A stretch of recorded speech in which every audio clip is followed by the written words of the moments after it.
दोस्तों, हैप्पी होली का पर्व रंगों और खुशियों का त्योहार है। होली का पर्व कैसे मनाया चाहते हैं, इस दिन क्या करना चाहिए और क्या नहीं करना चाहिए, यह सब परमानंद जी महाराज ने बताया है। तो आइए जानते हैं परमानंद महाराज जी से कि होली पर कौन सी 3 काम करने से बचना चाहिए। होली का पर्व रंगों और खुशियाँ का त्योहार है।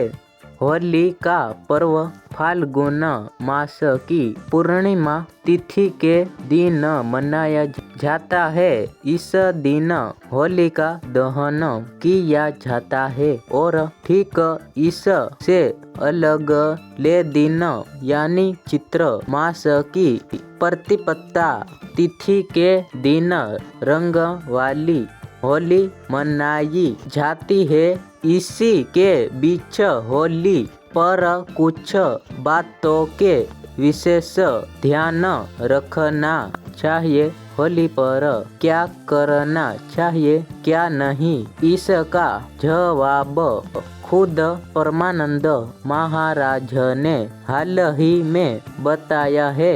कर असल एकांत वार्ता के दौरान परमानंद जी महाराज से पूछा गया कि वरदान में होली का पर्व शुरू हो चुका है और अगले 4 दिनों तक होली का पर्व चलने वाले हैं। ऐसे में आज कल के नौजवानों को आप क्या संदेश देना चाहते हैं, इसका उत्तर देते हुए परमानंद महाराज जी ने कहा कि हम तो सबसे यही प्रार्थना करेंगे कि होली महोत्सव प्रहलाद जी के द्वारा प्रकट किया गया है।